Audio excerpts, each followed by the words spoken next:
Hello there, and welcome back once again to the podcast that delves deep into Cardiff Devils lore and tells all of your favourite Devil stories and some of the stories you thought you knew across all of the different eras. It's Behind the Bench with Neil Francis. I'm Gareth Hewish, and as always, I'm joined by Mr. John Donovan. John, how are you, sir? I'm very well, thanks, guys. A bit bedraggled. I'm just in from a dog walk from Cosmoston, and I don't know when this is going out, but it was raining, so yeah, it's been a good night so far. Well, good. I'm glad you enjoyed yourself with your little four-legged friend, and of course, joined by producer Hubs. Hubs, how are you? All good, all good. And looking at the weather forecast, JD, I think we're safe on whatever night it goes out on. It's going to be raining, so yeah, that's covered. Fair enough. And of course, it's the man on the marquee, Mr. Neil Francis. Franny, great to see you again. Good evening, gentlemen. Good to see you all again. Yeah, we after we went on a little bit of a run of getting podcasts recorded, we've had a little bit of a hiatus, haven't we? And but that was to obviously allow all the votes to come in and get on talking a bit more about what we're going to conclude tonight. Indeed. So the last episode we gave you all of the nominees for the greatest Devils teams of all time across 4 different eras. They had to play 3 seasons. Sorry, can I just? They had to play. Yeah. We understand there were some good players who didn't make it. Yeah, indeed. Yeah. It turns out Craig Weller is still very popular amongst those that don't read the rules and can't understand why he hasn't been picked.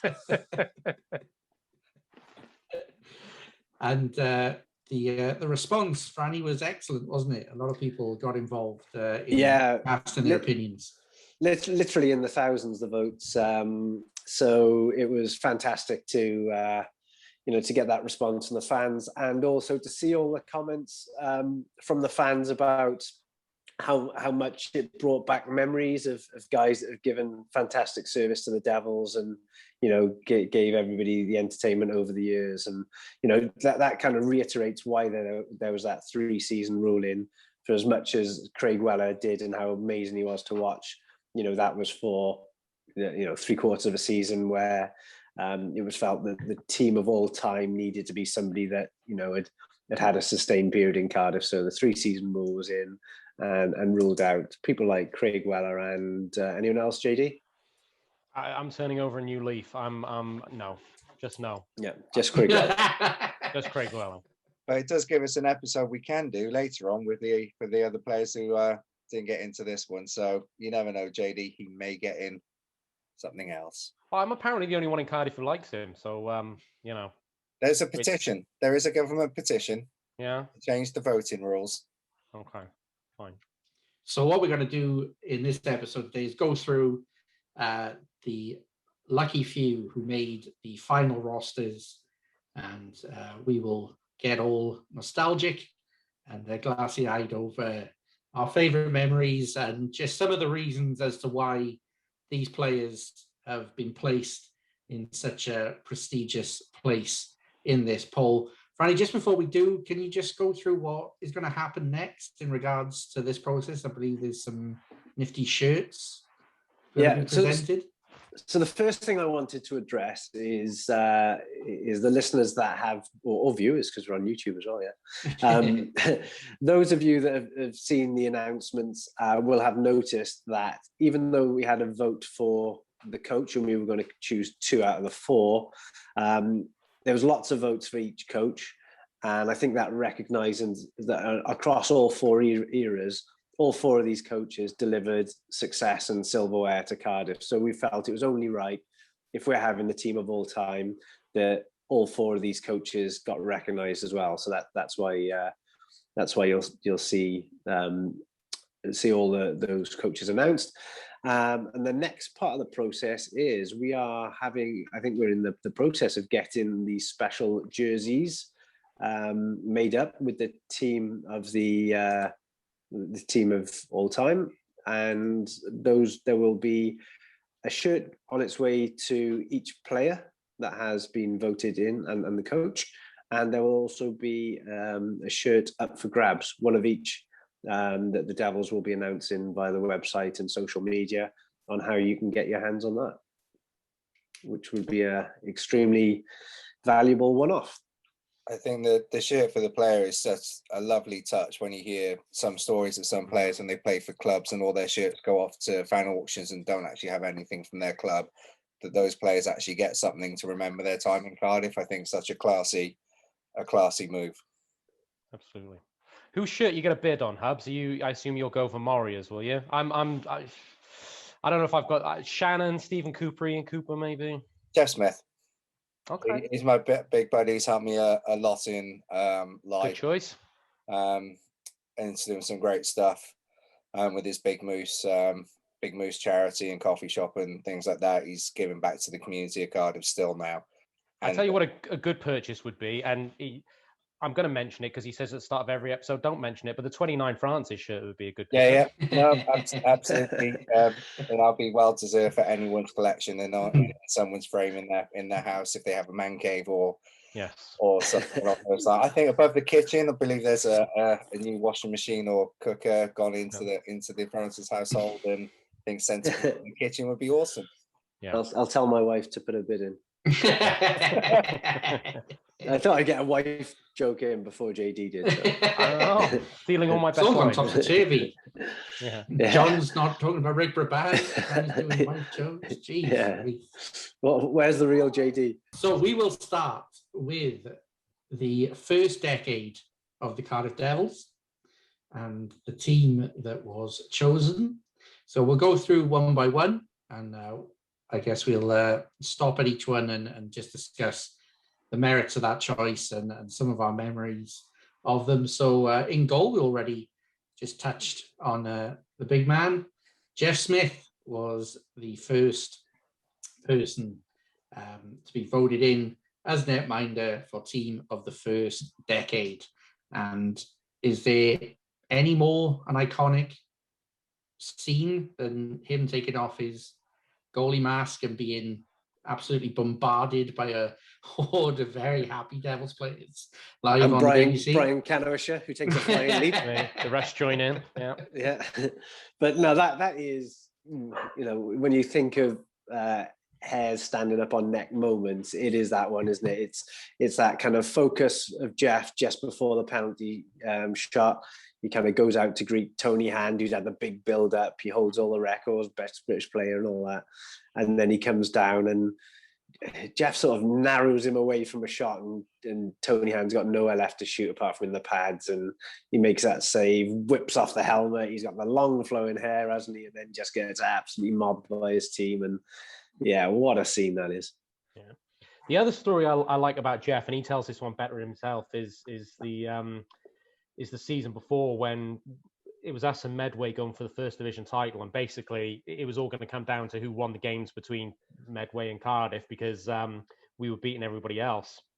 Medway then had guys like Kevin McNaughton, I think Luke Chabot was there, and a few others, Rob Braskell maybe. And in Jeff, I think, lived near London, and Hubs, you know this story, I guess, and he checked teletext to see what time face-off was, and teletext had it as a 6 o'clock face-off at Medway, and obviously Jeff wasn't going to travel down to Cardiff to travel over to Gillingham, so he turned up at 6 o'clock, and he says, well, the car park was busy and there was lights on and a lot of people, and he thought, well, this is a bit strange for a junior game.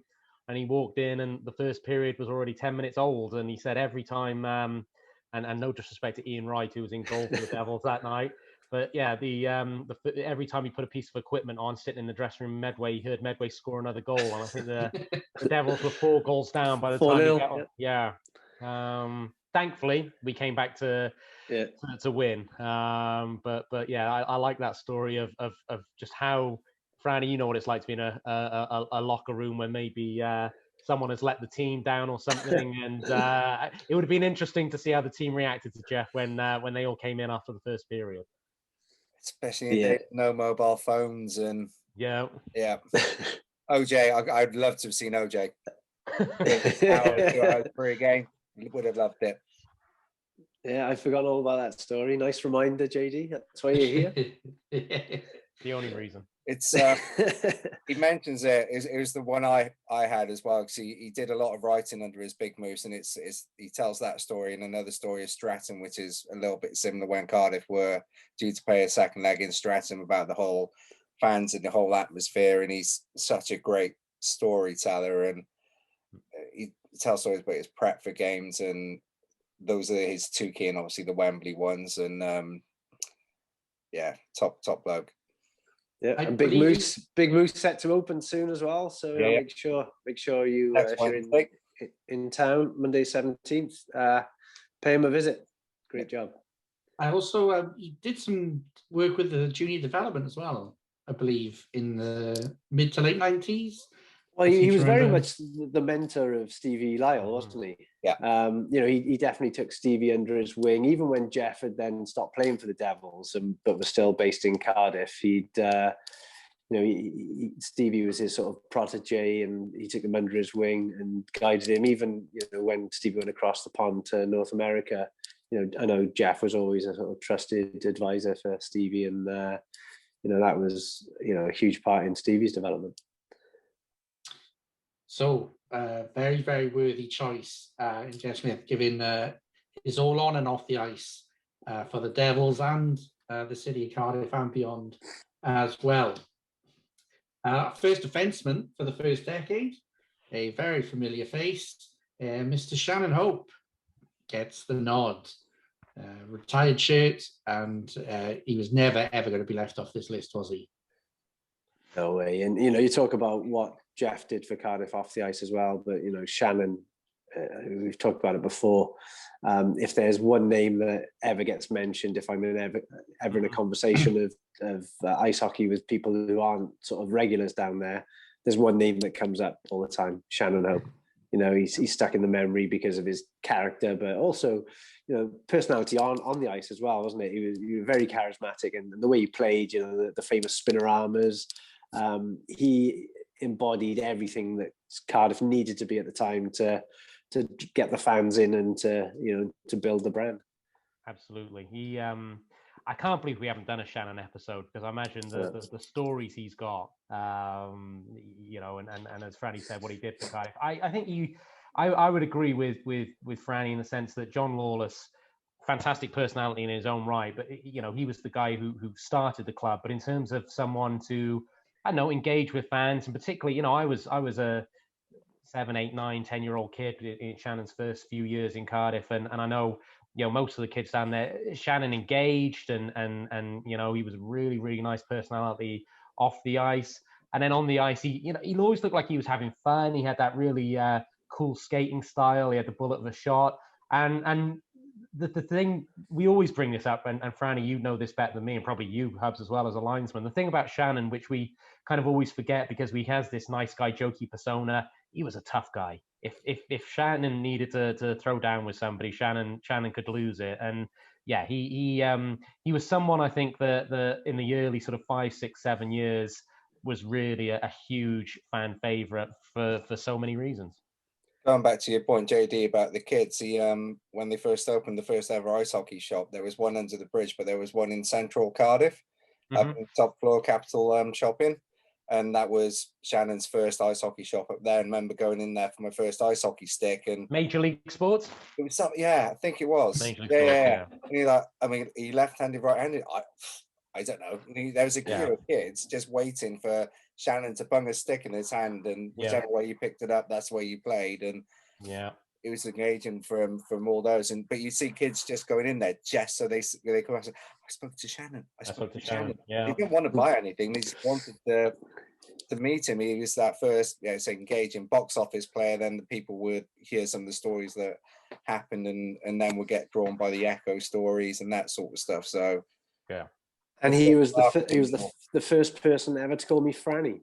Really? Oh wow! You can imagine that as a, you know, that kind of aligns to what Hubs was saying about, you know, when you're a kid and you see your kind of heroes there. And, you know, they would train all the imports then on their contracts. They had to train the juniors, so they all had one age group, and so that, you know, they were training us. And I remember walking in the rink shop in Cardiff, and Shannon happened to be in there. And you're like, oh, you know, Shannon's there, and he's like, hey, Franny, there's Franny. How are you doing?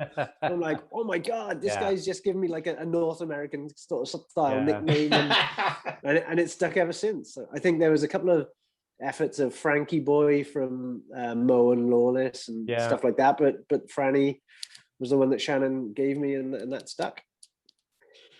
Funny question about Shannon. We're talking about, you know, his, you know, larger than life character and stuff and whatnot, but would he be someone as well who could kind of turn in the dressing room and maybe crack down on a few things if things weren't going well, or did he always keep?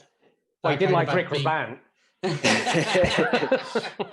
Well, Shannon always kept things light in the dressing room. You know, he was always the one that was cracking the jokes and things like that. However, he is ultra competitive, whether it's playing tennis, whether it's playing golf, whether it's playing hockey.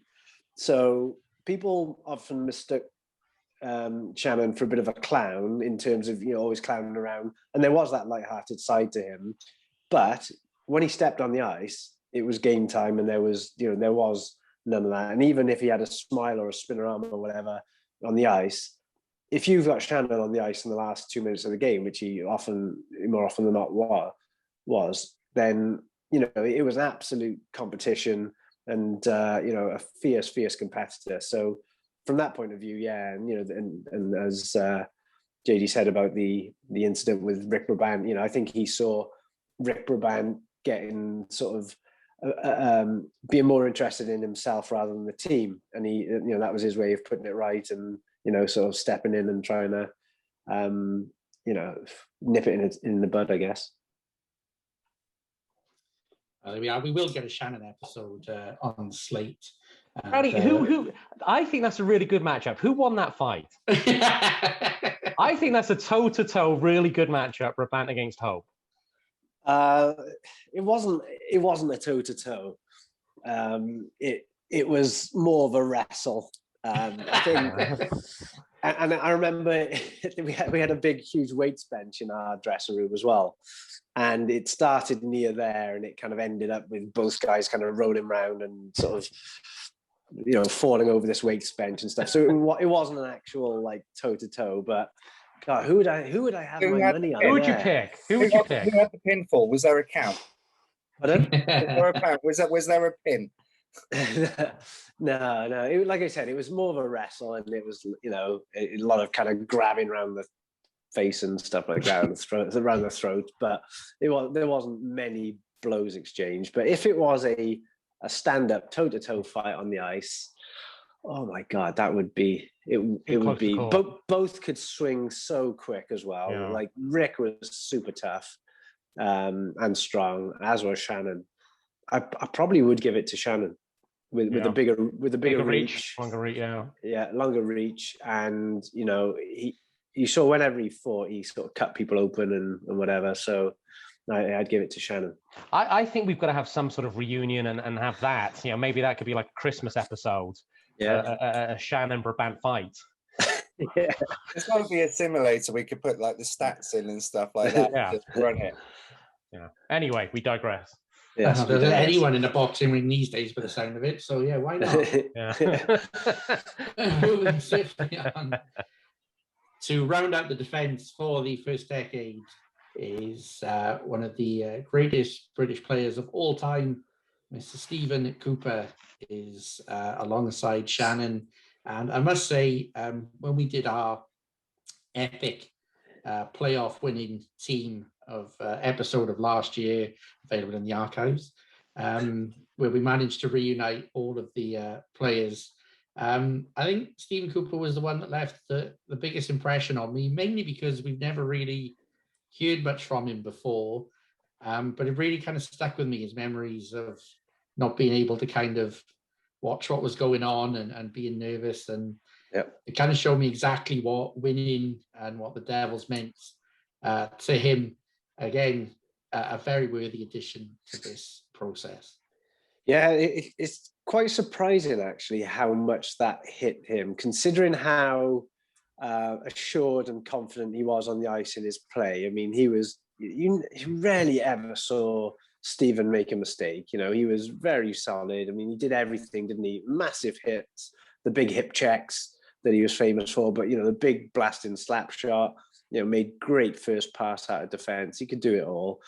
But then to hear the state that he had worked himself up to on that penalty shootout, you could just tell what it meant to everybody. And, you know, I think he was just so glad that it was over, you know, having missed the shots. You know, those are the kind of headlines that get written, aren't they? I mean, as it was, Tony Hand took the brunt of it, but it could easily have been, you know, the Cooper brothers and checkbook hockey fails and bounce checks and all that kind of stuff. But yeah, and that would have been, you know, that would have been so unjust, you know, considering the great goal that Stephen scored to keep the Devils in the game in that one, where he jumps up into the play.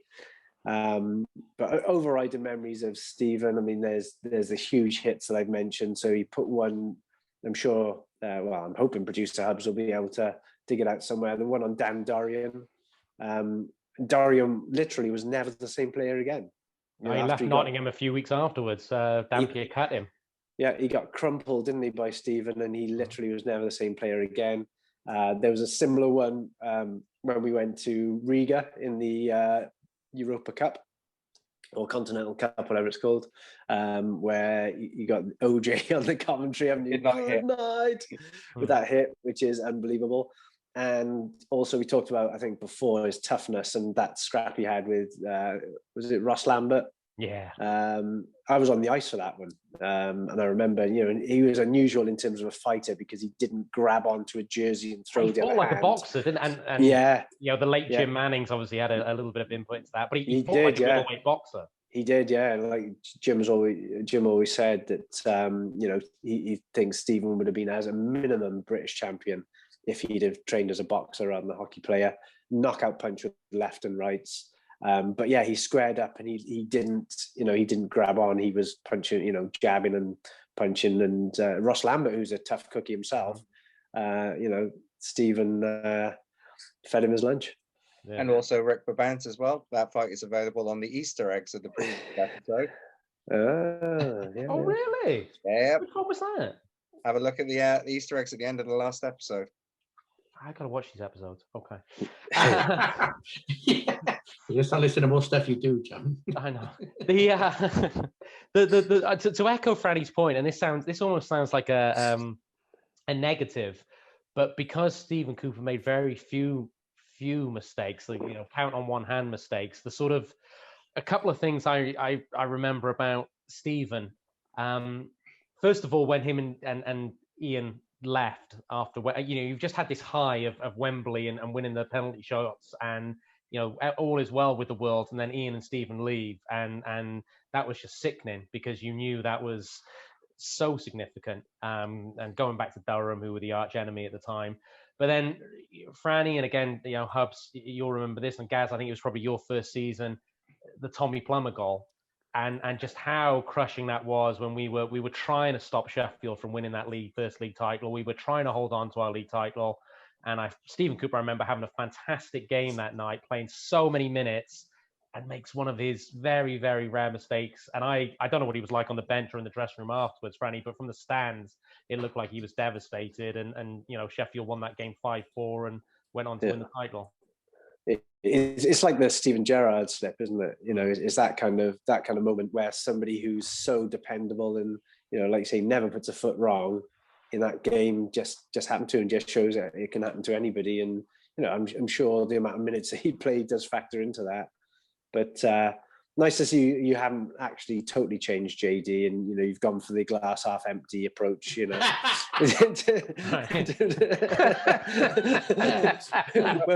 The episode to celebrate everyone's achievements. It's a fair point. Something what Neil and someone else has said, so I'll add a bit of praise back in. Obviously, he hit very hard. He was ultra competitive, but he was fair.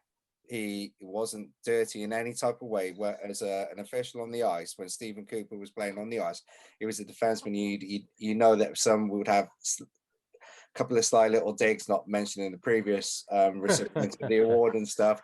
Stephen Cooper on the ice, as honest a gentleman you could come across, hit hard, hit fair, and was just an absolute solid, great player. I tell you what I did see the other day, and I think it was courtesy of our friend Devils Flashbacks, who kindly comments on our YouTube videos and thanked us for the mention. So we'll mention him again because he does a fantastic job. Absolutely. I saw a hit that he put up there where Stephen absolutely drills Tony Hand.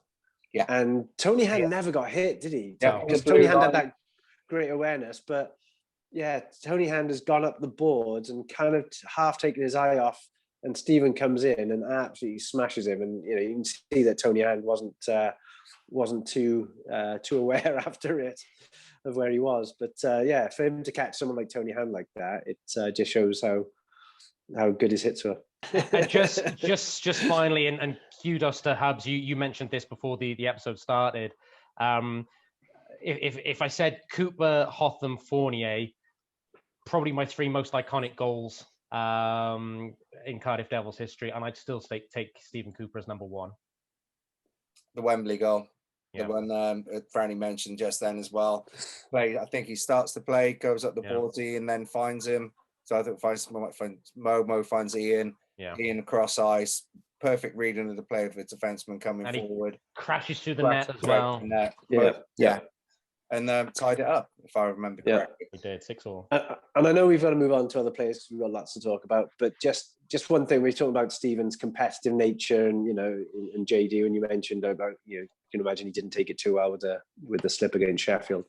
I remember speaking to Stephen after I think it was our first season of the new ownership, and we had just missed. No, it wasn't actually. It was when we'd won when we were on for the Grand Slam. Mm-hmm. That's right. We were on for the Grand Slam and we just missed out on it in the new ownership. And I was talking to him and he's like, yeah, great season. I was like, he goes, shame about the last game. It would be nice to get that. And I stupidly made a comment like, the thing is, if we'd have won it all, then, what would we have aimed for the next year? Mm-hmm. And he looked at me just horrified and he's like, what, you go and win it all again?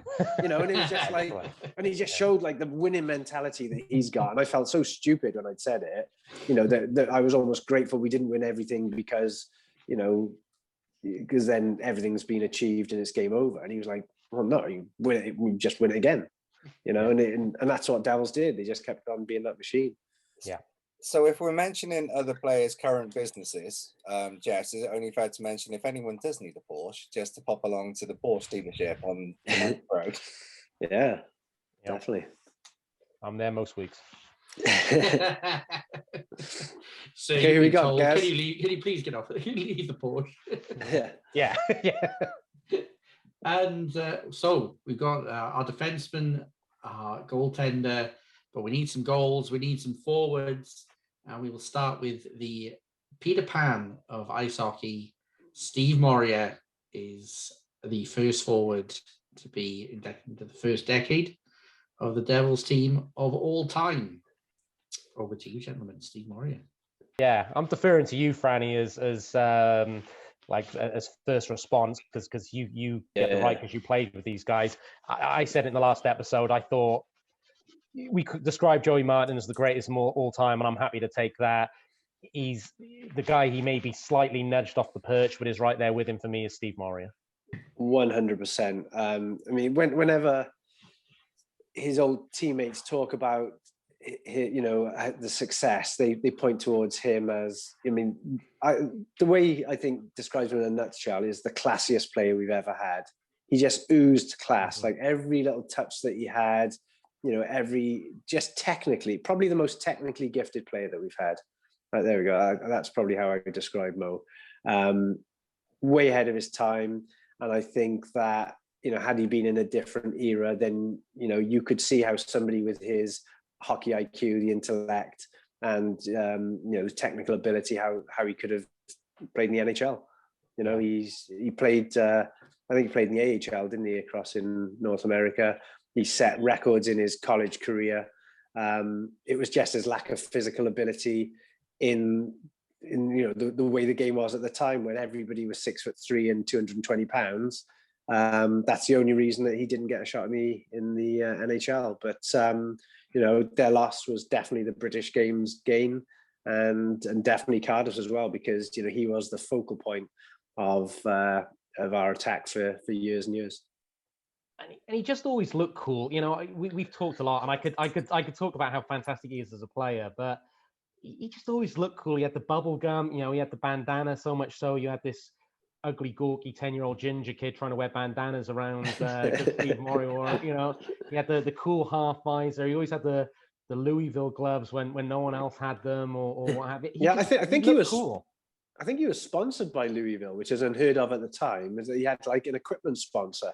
They'd put their brand on him, but he was just elegant in the way that he played, and like you say, with the bandanas, which then caught on, didn't it? Like everybody then seemed to be wearing them. And it was the team that turned up one game, and Peterborough, and they had the blue line, and they all had the bandanas on, didn't they? That was the Michael Dark, the guy from Peterborough who started all the, I guess, confrontation between the teams. That was his idea. Yes. But Franny, the comment you made about Tony Hand, I put on Mo as well. He never got hit. So much so that obviously Grant Slater was given a job on him. I think he had to run him from behind, didn't he? Because if it was from the front of the side, you wouldn't catch him. He was smart. He knew where to be, because his lack of physical play didn't mean that he didn't go in those areas. No, he was just in and out before anyone else had got there. And that just takes some intellect to do that. And this whole line, as we're going to complete it later on, was just so finely balanced. And he was kind of, I would say he was the conductor of that orchestra, wasn't he? Absolutely. And just before we move on from Mo, what do you think was the secret to his longevity? Was he always someone who was on top of the fitness game? Was he someone who was looking to kind of, always look at nutrition things? What was the secret?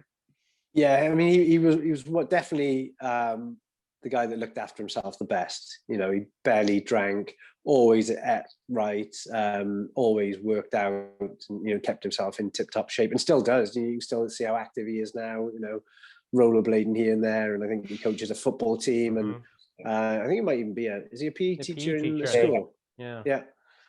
So he's always active and, multi-talented across a number of sports, whether that's tennis, golf. I want to say something like lacrosse, but it might not be lacrosse. So there's something else. You're right. There is. I think baseball as well, when he was, and the other one was American football as well. I think he was a quarterback when he was back home, and had to make choices between sports, and so you can just see he's got that sporting brain. He's an athlete, a definite athlete, and like we said, the way he played, he wasn't overly physical. He was so smart to not get himself in dangerous situations. He didn't pick up many injuries, did he? So I think that all contributed to the longevity of his career. Okay, so alongside Steve Morrier is another shirt retiree. Step forward, Doug McEwen. John, if Steve Morrier was worth value for money on your Cardiff Devils ticket, what a treat that you had a Doug McEwen as well, possibly one of the greatest stick handlers the club has seen. A fantastic player, and it really interested me when we did the Wembley episode last year, that the guys kind of laughed at him a little bit and just, Dougie does his own thing. We just let Dougie do his own thing and everyone else. But, I hated Dougie because the year before he scored 9+2 against us when Lee Valley beat us. And I was at that game with my dad. And yeah, you know, we've told the story a lot that Dougie wasn't meant to be in Cardiff. He was a last minute signing because Paul Castron pulled out. But what a signing he was. And you know, Peterborough must kick themselves to this day that they released him. You know, so silky smooth. Had played defence at Peterborough, so I always remember if we had an injury on the back line, or sometimes if we were killing penalties, Doug would go back and play as a defenseman. Just so good on the puck, so good on his backhand side, and to be Mr. Negative again, just because Franny I know loves it when I do this. I can edit it, Franny. It's fine. No. This is a compliment. The Dougie did so many great things for us, but the abiding memory I have of Dougie, and this is no disrespect to Claude Dumas. We brought Claude Dumas in to replace, you know, Moria had been there, Kajir had been there, Brabant had been there, and Dumas, you know, was a good player in his own right, but maybe not quite at that level. And Johnny Lawless, he started the season with Dumas on the first line, and maybe it wasn't quite clicking, and he put him on the second line with Nicky J. And Doug McEwen, who had been playing as a second line forward for 3 or 4 years, went back and played first line center, and it was, you know, I'll even tell you, it was the 94-95 season. He was unbelievable. I think, you know, he was the best player in the country that year. And he scored a goal at Sheffield, which I know Hubs, hopefully you can dig out. It's the one episode of Face Off when Face Off went away, and they covered the game in Sheffield, and his goal he scores is unbelievable. And yeah, Dougie McEwen was the puck was like a string on his stick, and he could go coast to coast better than probably anyone I've ever seen. And we talk of iconic moments, and the one that sticks out in my head for, you know, a million miles is the one Rocky Saganook, where he, you know, ex-NHL player who was coaching, had brought himself back into the lineup, and Dougie skates around his own net twice, and Saganook follows him around twice, and then he goes right the way through the rest of the team and puts it away as well. Yep. It's the most incredible goal. Franny, I'll ask your opinion on this one. So that era, we had 4 import forwards were expected to do points out of the bag. Yeah, your import defensemen were meant to supply points at the bag as well as play 40 minutes, 50 minutes in the back end and be defensemen. Would you say Doug McEwen was our first proper two-way import? Because his work coming back, he was the master of the stick lift. And then as JD says, being able to play both forward and defense. But I was thinking about it the other week, looking back, to me, he was like the first of that really explosive, as you say, coast to coast, score goals, skate like the wind, but really, really as proud of his defensive side of the game that I can actually remember from Devils imports. I might be wrong. No, I mean, Devils always had good imports, didn't they? You know, and you couldn't argue about Mo's defensive side of the game because he was very diligent in his own end and, you know, came back to do the hard work. But I think because Doug was such a good skater that he where he would get noticed, and probably why it sticks in people's heads about the defensive work, is that if there was a turnover in the one end and there was an odd man rush, he was the guy that would put the jets on there. And like you say, that stick lift, wasn't it? It was very quick. Stick lift, he's turned it and he'd gone the other way then. And, you know, sometimes turned that sort of giveaway into more offense and we'd go down and score. So, I mean, versatility, I think his skating gave him the versatility, because I wouldn't say he was a great defenseman. You know, like his teammates said about him, he was a little bit all over the place. Mm-hmm. But when you can skate as well as that, you can cover a lot of ground, and that's really handy when you're a defenseman, as we see with the likes of Gleason Fournier. You know, you can cover so much of the ice, and you can do a lot more there. So I don't think Doug actually had a position, because I think he was that good, and especially with a coach like Lawless, just gives him the license to do what he wants. He's got intelligent line mates like Moria and the guy that we'll come to talk about next, you know, as well as the two on D, that you could let Doug go wherever he wanted and they would read off him. And, you know, that's why he was so effective, you know, because he was like a roamer, wasn't he? Yeah, he was. Just one more strange Doug memory, and Franny, Herbs, you'll remember, and this has nothing to do with Doug's playing ability, but I remember when Brian Wilkie was playing for Bracknell, and the two of them went at it and had a fight in the corner. And I was 11, 12, and the world was still a beautiful place. It's like, no, they can't be fighting. They won Wembley together. They must be best friends. And all that. So I remember Doug and Brian Wilkie having a right old tilt going towards the boards at the Zamboni end. Yeah, because Doug was like really placid and stuff. But I mean, he was, he if he did lose it, he would lose it. And there is a story that we probably haven't told before. I don't think I have anyway. When we were what was the year that we went to? It was after the year after Riga, and then we went to Minsk, didn't we, next year in the Continental Cup. Yeah. So we'd gone to Latvia, and Latvia wasn't that bad a city. It was, it was, you could see there was a bit of money there, and we had the awful experience in the bad hotel, but then we got moved to the best hotel, and it was actually pretty decent. So we were all excited when we were going back to, to Russia, or to Minsk. Sorry.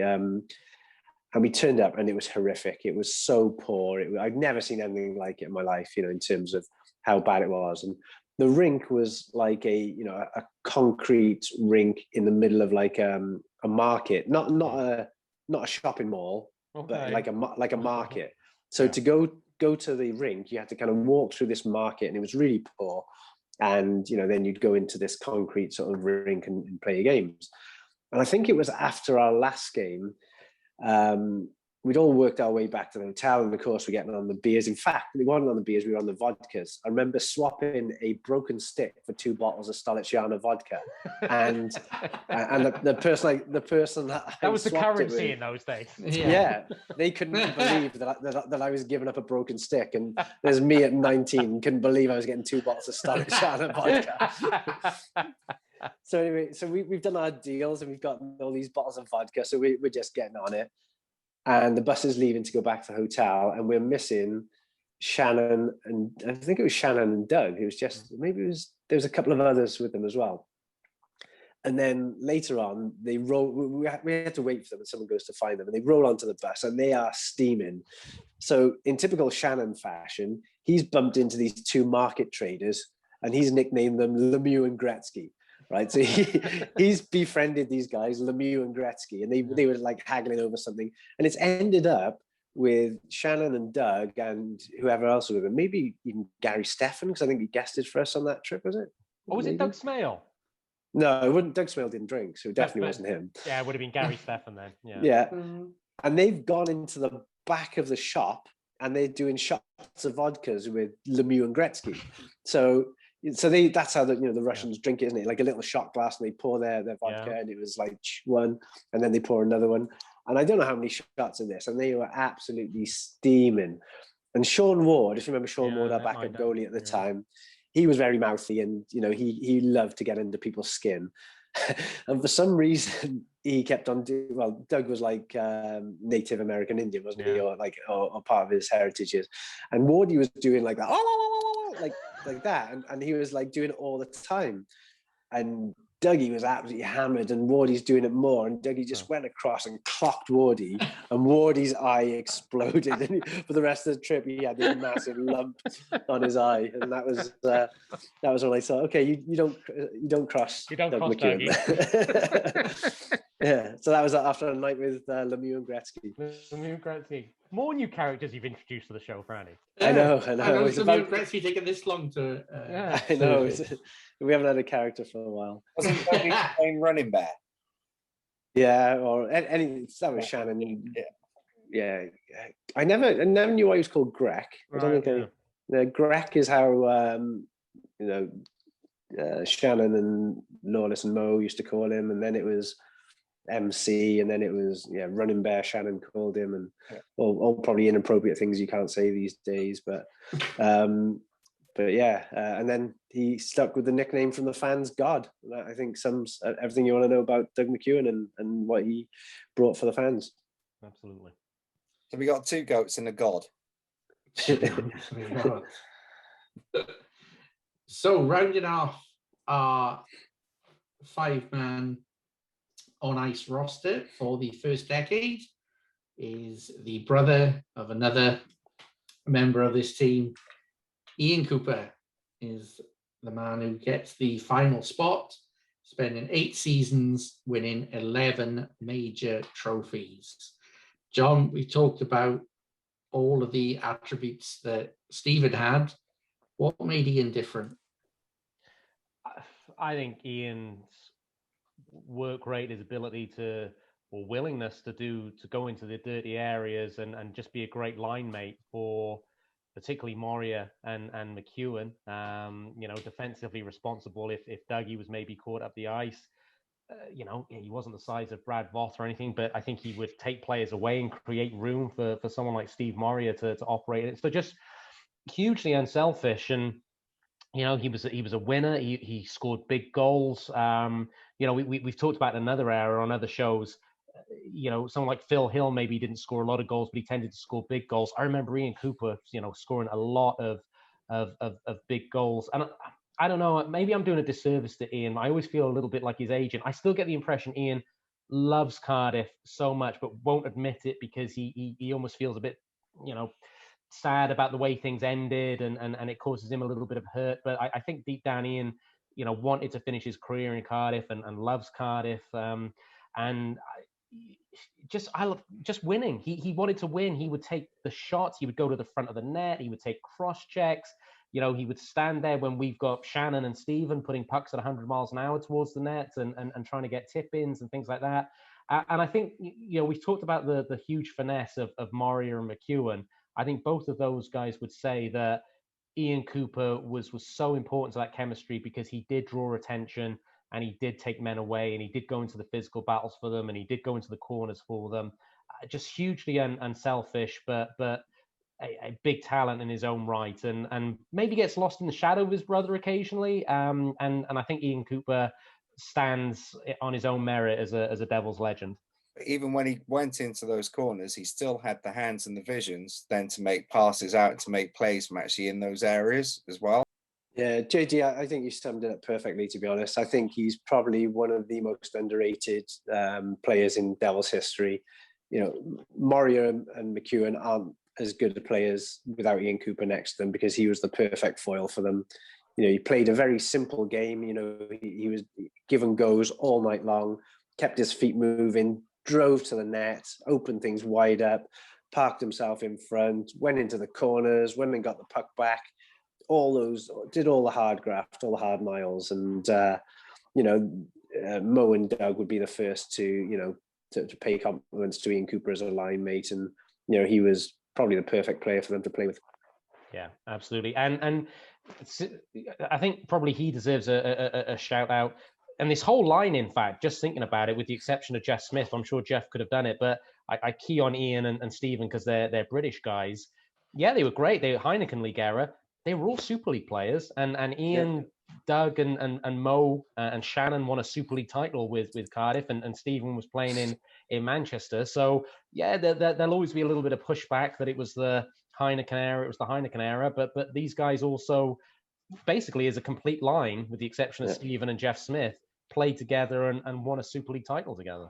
Yeah, as second liners, weren't they? They were our second line, and they just went about their business and gave you the same thing week in, week out, and the cornerstone of the team.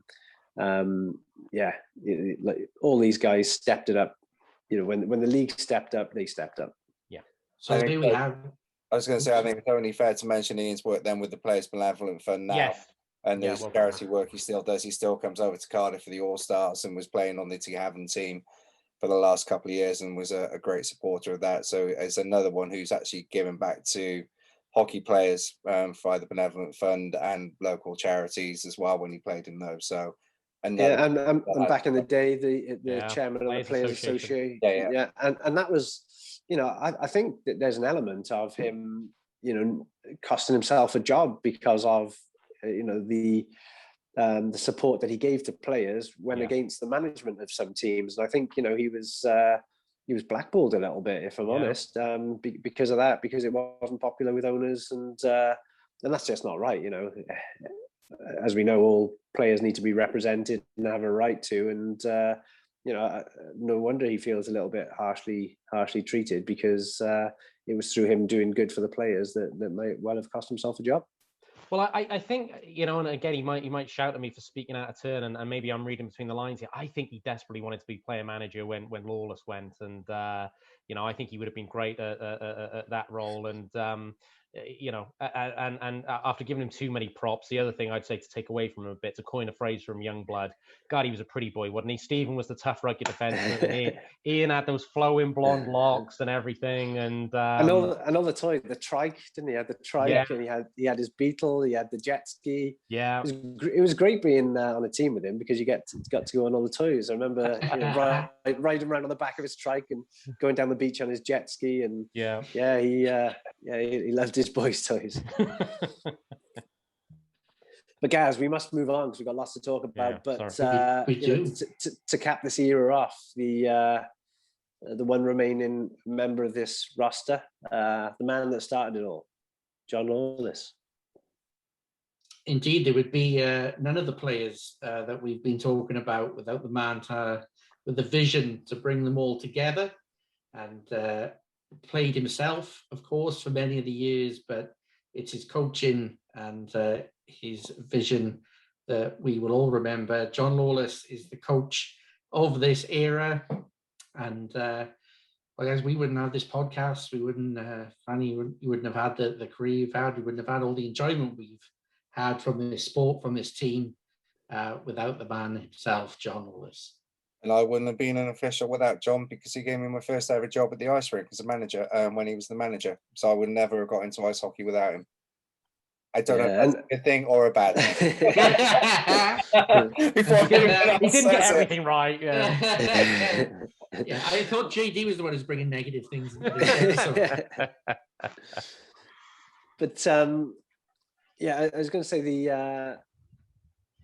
the thing about, I mentioned it before about John Lawless, is when he got brought to Cardiff to bring all this together, he was 25 years old. I find that an incredible achievement. I also loved when we did that Wembley Winners Edition, where we got the 1990 team back together, how grateful each and every one of those players were. They all thanked him individually. You'd talk about something else and they'd say, but I got to thank Johnny for bringing me in, whether it was Robbie Morris, whether it was John Bernicle, whether it was, the Coopers, whether it was Mo. They all thanked him for bringing them in. And God, could he have a vision of what he wanted and what needed to be successful? Yeah. Anything from, having a new country to hockey, like Wales was at the time, and bringing out shooting the scoreboard. I mean, that's what made me fall in love with the game. Yeah. I went down with friends from school, and I saw this guy, sort of dropping the shoulder, going left, going right, putting that wrist shot, top shelf, and then wheeling away. Where's he going now? And he's turning around and he's doing the moonwalk, and he's popped the shot the clock, and then in the holster it went, and that whole showmanship.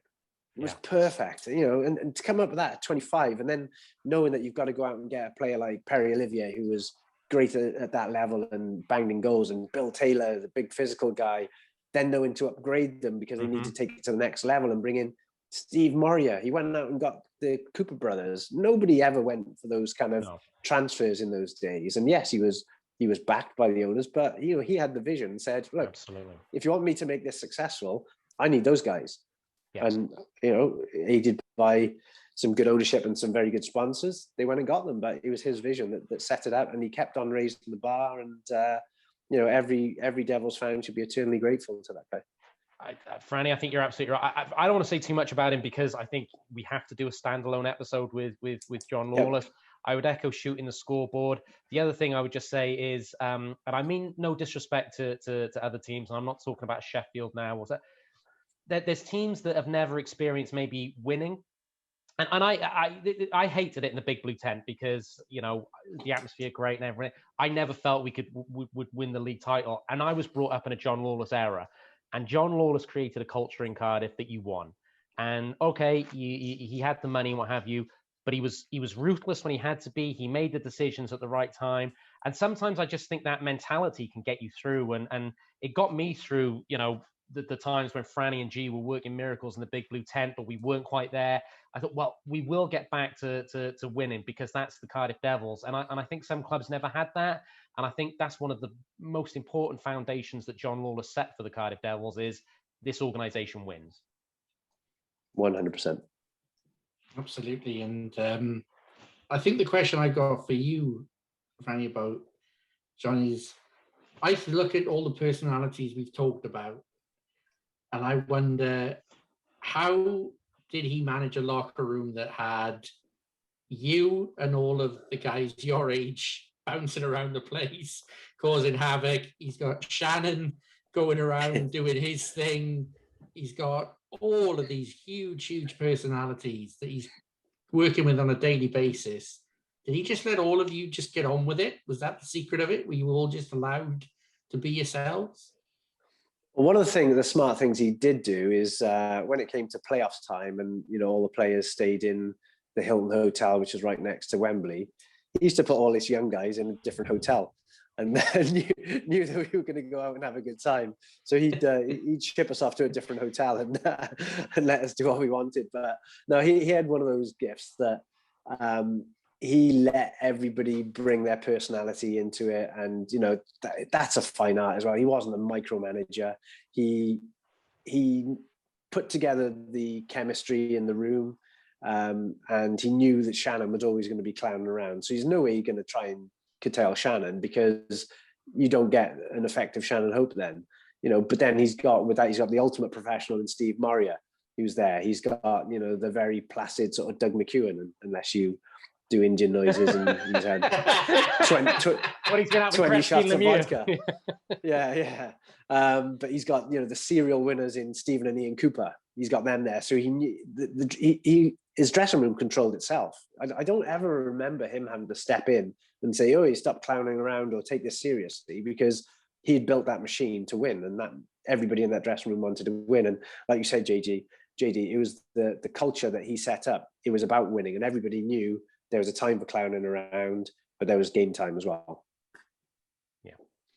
And indeed, there were lots of game time, lots and lots of trophies. Up until very recently, he was the most decorated coach in Devils history. I mean, he will simply always be remembered. You can't have the Cardiff Devils and not think John Lawless, and not, have those two names linked with each other. If you remembered forevermore, and there simply couldn't have been a process like this and not have John Lawless involved. So moving on to the Super League year. And I think it's fair to say this was the year we had the most trouble kind of whittling down our nominees. And now the final vote has been cast, and we will start with the netminder. Probably for me, the best technical netminder the Devils have ever had. It's Derek Arlovsky. And John, will come to you first for Derek. He's a guy who really is going to be remembered for being 12 seconds shy of a weekend shutout during the playoffs in Manchester. But what a fantastic netminder he was. Absolutely, but those 12 seconds would annoy him, because he was the competitor, an ultra competitor, which what I like. What I remember about Derek, and would annoy you, JD, because you're a pessimist. No, yeah, I'm. Me and Derek, we talk about it a lot. No, I think what I remember about Derek Arlovsky is, we just won the Super League, and I think Stevie was trying North America again.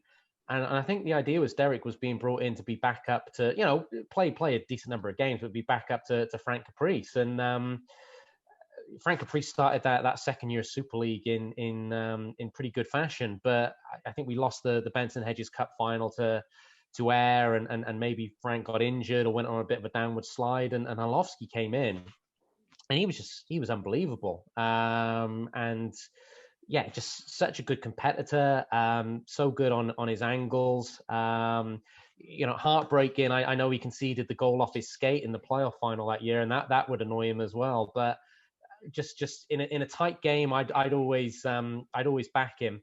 Great reflexes, good rebound control, great competitor. I think he was pretty good for his time in terms of playing the puck. But it was just also unexpected, because again, he was going to come in as the backup to Frank Caprice, and for my money and to echo you, Gaz, for a backup, he probably turned out to be pound for pound the best netminder the Devils ever had.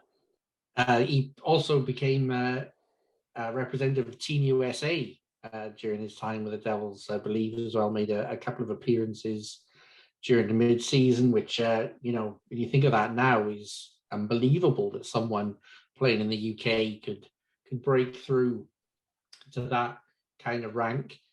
Franny, what are your memories of playing with Derek? Yeah, I didn't actually play too much with him. I mean, this was an era where the Brits were getting bumped out of the game because the Super League became the Super League, and I think they did away with the import rule. So I didn't actually play too much with him, but I know when he came in, he was meant to be the backup to NHL Frank Caprice, and then so he formed. He kind of won that battle almost by the end of the season, and then when Stevie came back from North America, Stevie's the hot young prospect, so we had to fight him off. But Holofsky, I think, had probably the most starts of those two as well, and that just shows the quality. When he's battling against those two goalies, and it also just shows you that's the one thing that stands out for me of the Super League era compared to the Elite League era. I think the quality of play is maybe better in the Elite League era. I think there was quite a lot of dump and chase in the Super League days, but the quality of the netminding in terms of the depth as well. Each team had two legit netminders, and we were very fortunate in Cardiff to have guys like Caprice, Lyle, and of course Holofsky was arguably the best of the lot. You're right, Franny. I'm just off the top of my head. That year, sort of Holofsky in Cardiff, Rob Dobson in Ayr, probably Peter Angelo in Manchester. Peter Angelo, did he have a Stanley Cup ring or something like that? Didn't he? I think so. Yeah, he did. There was some great goalies throughout the year. Trevor Robbins. Yeah. Kavlin. Mark Kavlin and Wayne Cowley, who had played in the NHL, hadn't he? Yeah. So there was some top-notch netminders, but Holofsky was and Gaz, to your point at the very top, that weekend in Nottingham when we won the playoff title, people remember Nicky Chin, and rightly so, for the hat trick in the semi-final, and Ivan's 2 goals in the final, and rightly so. But Derek Holofsky was pretty unbeatable that weekend. He did re-sign to come back during the Elite League year. Ed Patterson, during his first season as coach, had sealed that deal, but Holofsky pulled out, claiming he felt he wouldn't meet the standards he had previously set for himself. And the Devils went on to... Do you not remember that, Frank? I don't think I do, yeah. No, it did. It was announced in Gretzky's bar that he wasn't coming back. It was some sort of social. I remember that, Gaz, and he was very honest about it. Peter Aubrey stepped in to the breach. So it worked out well in the end. Orbs was, a Challenge Cup winner that year. So it wasn't a situation that the Devils missed out. But I think maybe Hurley was clever in seeing that it wasn't going to be sharing duties like before. Mm-hmm. It would have been very much a sort of 60-game campaign. Yeah, and I think what he probably also foresaw is that had he come back and not performed, then some fans that we won't mention by name would probably not remember the 4 good years he had. Would probably just remember that last poor season. You talking about me again?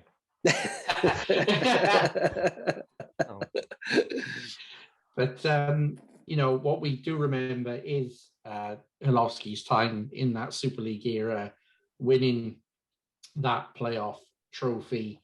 It was to be a trophy, the last trophy for a long time. So it was one that would live long in the memory, but very deserving of being on this list. Moving to the first defenseman of the Super League. And John, step forward again for this one. It's a guy, I must say, I probably associated more as a forward in my fandom than a defenseman, but he makes the defense list. Captain of the Super League winning team of 1996, Mike Way. just presence and yeah, I said on the last episode I preferred him as a forward, but wherever he played, my overriding memories of Mike Ware were the Murrayfield games prior to him signing for Cardiff, and you just knew something was going to happen. I think perhaps you used the term earlier, box office, and let's not forget this guy was in the Edinburgh Capitals, Edmonton Oilers farm system when the Edmonton Oilers, were winning Stanley Cups with the likes of Gretzky and Messier. So he knew how to play hockey. He could put up 100 points a year in the Heineken League, but everyone was just scared stiff of him, and credit to Nicky Chin tried, stood up to him as one game particularly, but Mike Ware was just presence. He was box office, and then when he signed for Cardiff, we weren't going to be messed around, but we also had this guy who could really play. And like I say, yeah, I liked him as a forward, particularly that first year. He played with Randy Smith and Ivan Michulik, and that was just two big bodies on the wings, and then Randy Smith, who was a pure goal scorer. Maybe a little bit of a surprise when he was initially named captain, and I'm sure Franny would have more feedback on that being in the locker room, but he seemed to take to the role like a duck to water, and and that was probably a shrewd choice by Paul Heavey. He had that long reach. He was an imposing presence on the ice, and I think in Cardiff there's a lot of love for those guys who can have that presence and make Cardiff feared around the league. But it's always with Mike, you don't want to just talk about the fighting, because Mike was a hell of a hockey player, and again, to come out of that Edmonton system, that's just praising itself. Yeah, he's one of the players. When I played, I used to love finding players with short tempers that I could wind up, and that was my way to try and contribute. But he was one of the players that I was genuinely scared of. I don't think I did go anywhere near him, because you just honestly wouldn't know what he was going to do, especially in that Edinburgh. And it's interesting that you said about shrewd choice as captain, because I think what he was trying to do there was give him some responsibility to try and take that red mist away. And I think it worked to an extent, because I can't remember too many times during that year that he did lose his mind. And it often helps when you're on a winning team. But yeah, I think giving him that responsibility, he almost felt some responsibility to his teammates to not take silly penalties. And then you've got him playing physical, you've got him being intimidating and scary without the suspensions and the crazy stuff. So yeah, well played Heaves for making that move. And of course, Wesley was the first person to lift the elite, the Super League trophy when we won it in that first year. So iconic sort of vision in my head is Wesley with the big Monteith ball. Absolutely. Can I tell you a quick Red Mist story? Of course. Yep. So with Mike, when Franny said he used to get the red mist, you could see his eyes. His eyes would go. And a lot of the Super League, I was lining with another local linesman, Tim Williams. Mm-hmm. And when his eyes went, we both looked at each other and went, it was like, oh, shit. It was that moment of dread. Where's it going to go? What are we going to do? We had to employ little tactics like this to try and get him back. And there's things like singing Christmas carols. So he'd be compounding people, and we're like singing Jingle Bells, and he'd suddenly go, what? And just to break the red mist. Yeah. And there was another couple of players we had to use similar tactics with. But we're like, I can't remember how we even came up with that one, but all of a sudden, two of us are singing Jingle Bells in the middle of a hockey fight. Nice. But you have to do something different to your normal hand over the top, come on, guys, and stuff like that, because as soon as he wasn't stopping. He wasn't stopping for anybody, was he? Good Wenceslas. But you see his eyes go back, and you just knew we're in for a couple of minutes or 5 minutes of a bit of mayhem or madness or that sort of stuff. But off the ice, I was sorry to bother off the ice. What a genuinely nice. Yeah, I was going to say the same thing. It's quite often the way is the guys that are the scariest on the ice are the nicest guys off the ice. And, Mike had the biggest heart. And again, you talk about him being a captain and what it was like in the locker room. Everybody knew that he had, the heart the size of a lion and would do anything for any of the boys. And you know, he had massive respect in that locker room. You still see Ivan talking about him Yeah. and communicating on Facebook and stuff like that in the stories they have going back and forth. And I can't wait to manage to get an Ivan podcast and get more. Well, he's waiting to come on. He is waiting. Yeah. So I think, you know, hopefully he'll be our next guest that we get on, and we'll go through some of those stories, because, you know, that is interesting that, you know, Ivan coming across the border from Czechoslovakia and landing in Edmonton, or, you know, in the farm team, and he buddies up with Mike Ware. Now, I would love to go in a time machine and be there for the first meeting of those two. Ivan barely speaking English. No. Mike barely speaking English. Wasn't it on a beach or something? And someone told the short story that the beach in Ivan's or Mike Ware's trunks or something, and he straight away it was one of the other because of what they were wearing. I think it's so like Ivan turning up and wearing Speedos, because that's what everybody wore in Czechoslovakia, and that wasn't quite what was worn in North America. But, we'll get Ivan on to tell the stories, because Ivan's a great storyteller too. But Mike Way was the name on the back of my first ever Devil shirt, which is still kicking around some way, and I just remember.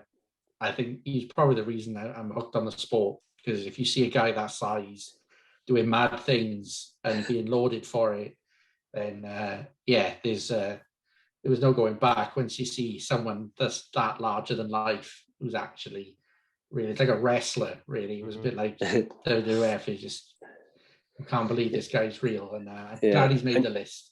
Yeah, and you talk of iconic moments again, and, you know, seeing that he didn't lose his stuff as much as he did, but then that Brendan Urema moment, Ware's been sent to the penalty box, and Urema's acting the big showman, and he's putting on this big dramatic thing, and then doing the chicken dance, isn't he? And then all of a sudden, he flies out the penalty box, and it's Urema and Jutras was the other player involved in that from London, and still sends a shiver. Those 5-10 minutes. Quality entertainment, though. So there we have it. Mike Way, the captain of the Super League winning Devils team, makes the list, and alongside him as the second defenseman of the Super League era is Wales' own Jason Stone, a man with what can you say about Stoney? Trophies coming out of his trophies galore, thousands literally of appearances, coming up through junior development. When you think of what the Cardiff Devils mean to the community and sort of impact it's had on Wales as a whole, Jason Stone is a great ambassador for that. Yeah, and knowing Stoney, like we all do, Stoney will be embarrassed by this selection into the team. He'll go, "There's no way I was better than Kip Noble. There's no way I was better than Frank Evans." You know, he plays himself down, and he was his harshest critic. But you don't play 1,100 and whatever games it was across, you know, 3 different eras if you can't play the game. And, you know, as much as we love all the flair players and the goal scorers and, you know, all the ones that get all the headlines, any championship winning side needs the glue guys, and Stoney is exactly that, a glue guy, you know, in terms of somebody that was willing to sacrifice his, you know, his own sort of flair to play the defensive side of the game. Because when you look at some early video when he was a forward, he had good hands, he had good shots, you know, he was up on that wing, wasn't he, with Chinny and Doug McEwen, and, you know, he was producing, and there's some, you know, some goals you'll see there where he's, you know, pulls some moves and everything. So he had that in his locker as a junior, and then as a young forward coming in. And then, you know, as we know, Stephen Cooper gets a nasty knee injury, and then Stoney's asked to play D, and he does it so well, and he adapts his game to be this defensive defenseman. And, you know, it was like having another goalie out there. You know, he was, you know, he blocked shots, but he was always dependable. He was always back there. Whoever played with him knew that he had their backs. And to do that over the length of time that he did, you know, it is phenomenal. And, you know, I know he'll be bashful about his selection in the team, but it is well-deserved. And, you know, to keep out players like Kip Noble and Frank Evans, who are great players, And, this is voted for by the fans. So I don't care what he thinks or what he says. There's a lot of people that recognise his efforts, and makes him a very worthy selection in this team. Couldn't agree more. Yeah. And Franny, the other thing I love the fact that a stay-at-home defenseman gets in, because when you have these votes, it's the fact that it's the Rolls-Royce guys who can, play defense but also score the points, who get in. I love the fact he gets in on merit as a stay-at-home defenseman. I had him in my team. I know a few of us did.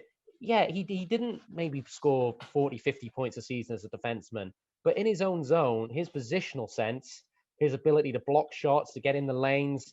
Okay, he didn't do the glamorous side of things, and maybe that's why he wasn't the fan favorite. But I think he gets on this team in merit, and I really hope he, and I didn't play the game, Franny, you did, and Hubs, you were on the ice, so I'll bow to you on this. But as someone who watched the sport quite a bit and thinks he knows a little bit, he gets in this team on merit, and I really hope he listens to this and believe that, because he should be in this team from my opinion. And this is not a sentimental vote. This is not a pity vote. This is you were a superb stay-at-home defenseman who, again, in the Super League era, won Best British Defenseman of the Year. Yep. He wasn't just a Heineken League player. This guy played it. He was a guy who took up minutes in a Super League team. And must have been a coach's dream. And he was a winner, and he cared. You could tell how much he cared about the club and winning, and just cared for if you ever an ultimate Cardiff Devils team, somebody who would like, what's the word I'm looking for? Embodiment, the love of the club and wanting to do well for the club. During those years, it was Stoney, that will. Yeah, anyone that's listening to this that's ever played summer hockey with him will know how competitive he is. And anyone that's ever played football with him, or anyone that's ever played squash against him, or tennis against him, or whatever sport it is. We used to train in the summers, and the whole purpose of that was, to keep in a bit of nick, but more that we could go for a few beers down Mill Lane after, or whatever. And in those games, he had to be on the winning side, and he would want to keep playing until his side was winning. And if you made a mistake that cost a goal, like, he would give you a massive kind of dressing down, and it was everyone's like, "Yeah, what are you on about? It's summer hockey." But it didn't matter. It didn't matter if it was summer hockey, or it didn't matter if it was a cup final.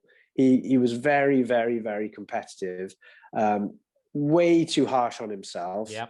And the one thing that I wish for Jason Stone is I wish Jason Stone had Nicky Chin's confidence, because Nicky Chin was a very confident guy, very, very talented, and he pushed himself onto that next level in people's eyes and sort of reputation, where Stoney had this kind of bashfulness. He didn't think that he deserved it. He had that almost imposter syndrome.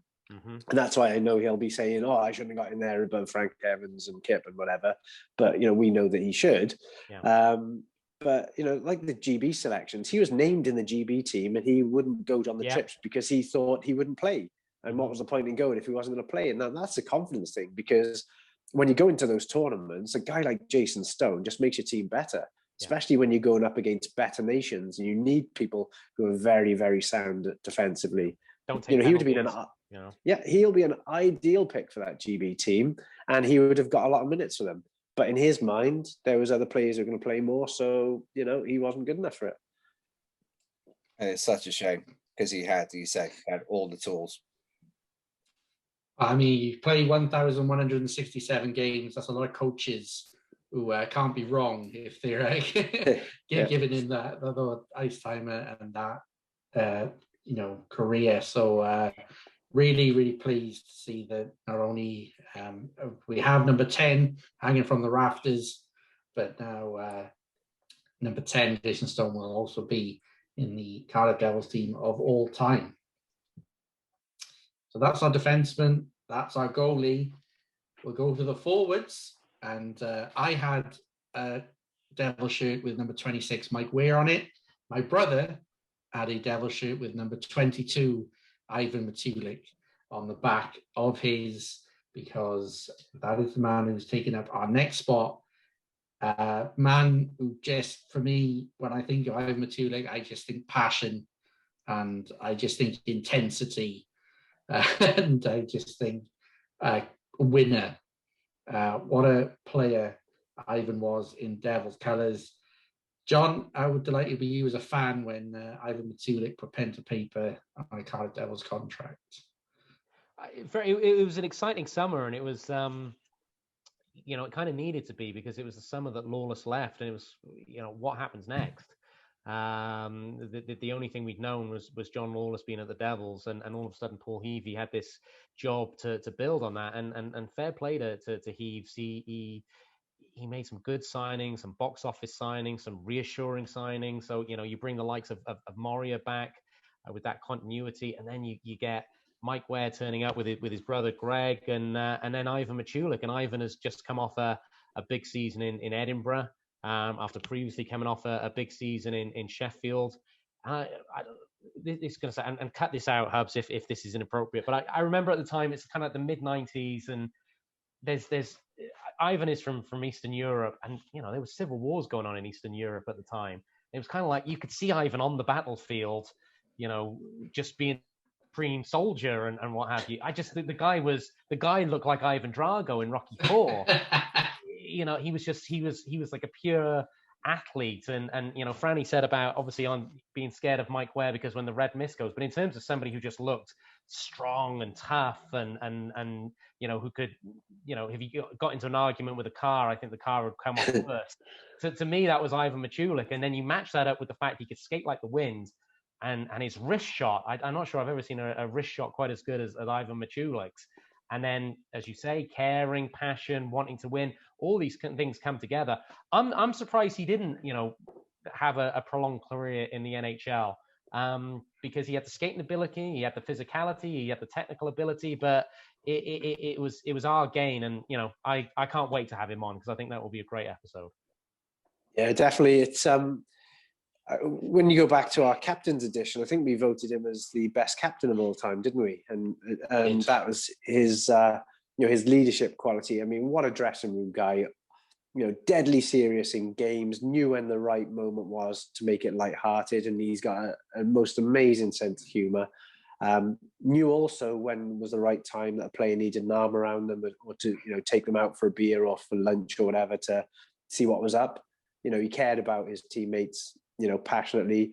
He cared about Cardiff. You can still tell that Cardiff holds a massive place in his heart. He's forever keeping in touch. He always sends me good luck messages when we've got a big game or a big cup final, and some little ditties about in the past when we weren't doing so well and then we went on to success and stuff like that. And I mean, he's somebody that really found his home in Cardiff, isn't he? Like you say, he should have had a shot of the NHL with those kind of attributes, especially how powerful he was. I mean, just the speed he could skate, but the size of him and the strength of him. I mean, it was perfectly set out for the game at the time. And I think it was a knee injury that he had that probably cost him at a key moment. Because if I remember rightly, and he'll be able to confirm it, he was set. I mean, that's the other thing. He was probably on the wrong team as well, wasn't he? Because the Oilers of the 90s were dominant, and he was in the right team at the wrong time, or whatever you want to say. If it was a lower placed team, no doubt he would have got a call up. But I think he was ready to get a call up for the Stanley Cup playoffs, and he injured his knee right at the wrong time. So it could have been a lot different for him. But that was our game. It was weird when he was in his first year in Sheffield. They had that rotation, didn't they, with the imports? They had one too many, and Stevie Nemeth and Callan, Yeah, and they sort of rotated them, and he didn't really have that kind of flow. Then he had that incredible year in Murrayfield, Edinburgh, whatever they were, a lot of points, and then he came to us and never looked back. Yeah. Just to touch on the other side of his captaincy as well, obviously he was great in the changing room, but he was also one of the better captains to work with from the officiating side of it as well. He was great with us on the ice, and he was one of the captains you knew that if you had an issue that you you could go to Ivan either off ice during the week or on ice during the game, and you see him now still engaging with the fan base, and then you can see how well that's well received with, unfortunately, his recent sad news, but then the outpouring from the Cardiff fan base back to Ivan is reciprocated as well.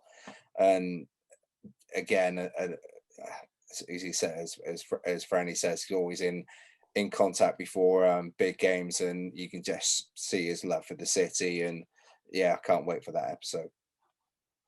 Indeed, we will get Ivan on as soon as we can to talk about the many successes he had in Devils colours, and indeed, much like everyone else, such a worthy place on this Devils team of all time. Playoff winning captain, scoring both the goals, of course, in that final, will be forever remembered, and we'll have a story or two from him.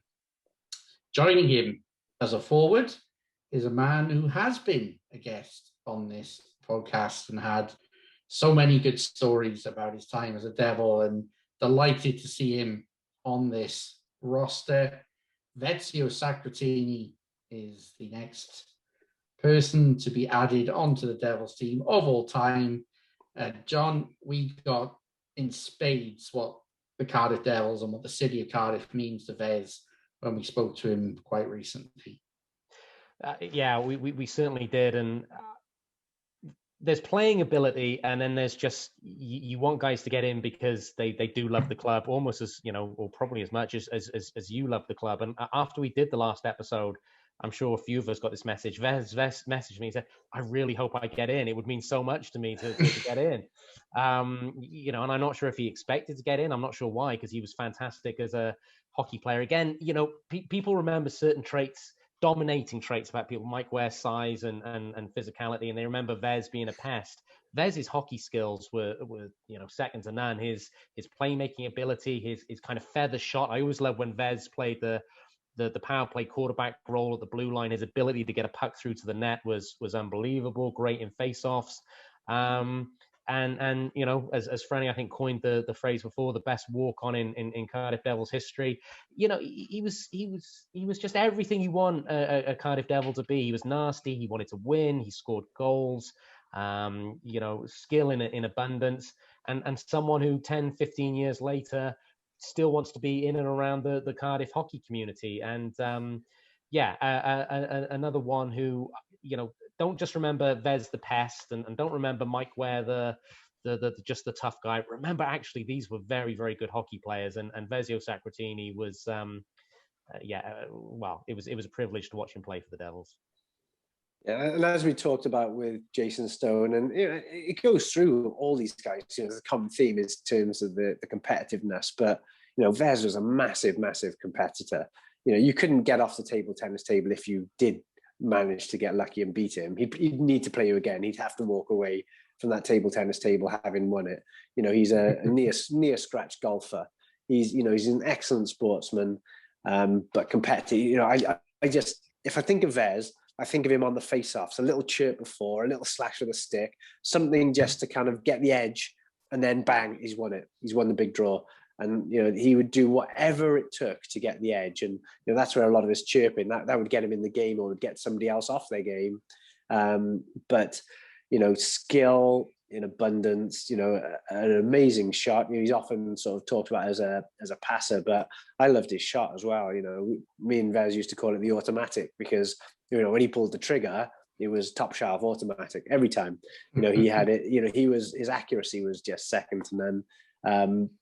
But yeah, just a very, very competitive guy and a winner. Question for you, John, as a fan. Did Vez have a touch of the John Lawless about him? Do you think that kind of helped him sort of become a fan favorite quite a bit more quickly? Because again, he looks a similar size to me. He looks kind of... Well, it's sort of probably in a similar way to you reference Mike Ware, guys. You notice him on the ice because he looks different to the other players, skating style, but as you can probably tell, I don't know if this has come up. I kind of like the anti-heroes, the competitive people with a bit of a chip on their shoulder. I was a huge Ryan Finnerty fan when he was in Cardiff. Obviously, Brabant talked about, Lawless was a horrible bugger on the ice for opponents to play against, and so was Vez. So when you marry up the fact that he had that skill, his diminutive figure, but the big heart that belied that, and then the fact that he was this pest, this rink rat, he was always going to be a fan favorite. And again, you go back to that Super League winning year, and I know we spoke about it in the last episode. That was a third line: Sacratini, McCarthy, and Uchuk. And McCarthy and Sacratini were in the top 5 point scorers in the whole league. And he was always going to be a fan favorite, and continues to be so.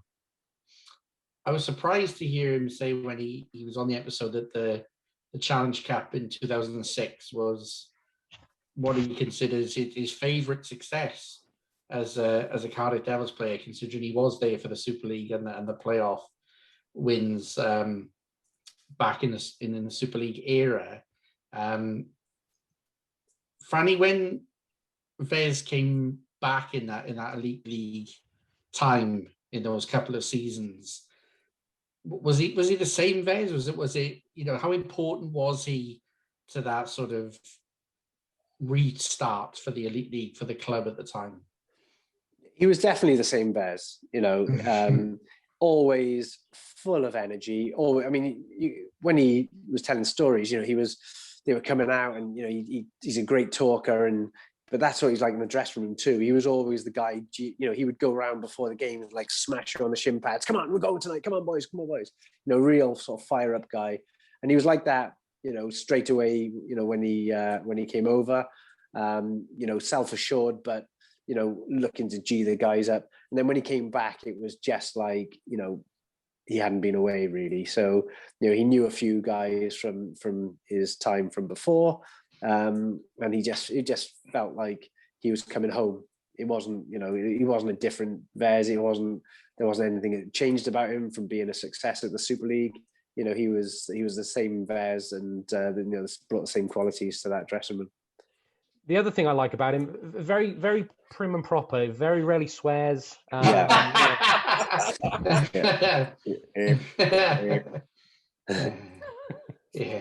We haven't been demonetized from YouTube or anything for his episode, so no, we just got an E for explicit next to it. Yeah, next to that episode.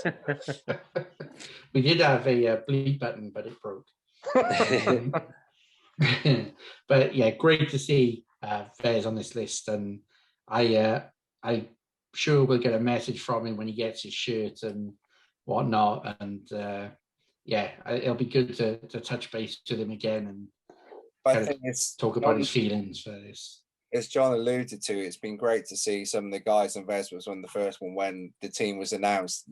I got both messages as well, but then you could see him put online that how much it meant to him to be chosen, and that's been lovely to see on the social media side of it, actually, how much it does mean to these players.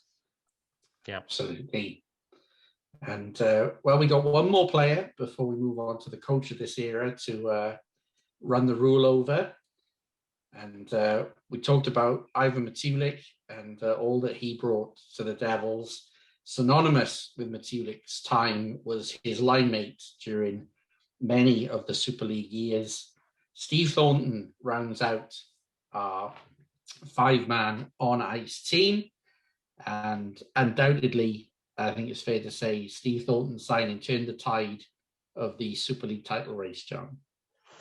It was a big pickup. Look, I said on the last episode, Gaz, and I think Franny made a great point about Ian Cooper earlier, and I would echo the same sentiment. For me, pound for pound, Steve Thornton is maybe the most underrated player in Devils history, and he's viewed highly by the fans, but he never quite gets mentioned in the same category as other players. Perhaps because he had that awkward little stutter or stick control, as Franny's mentioned before. But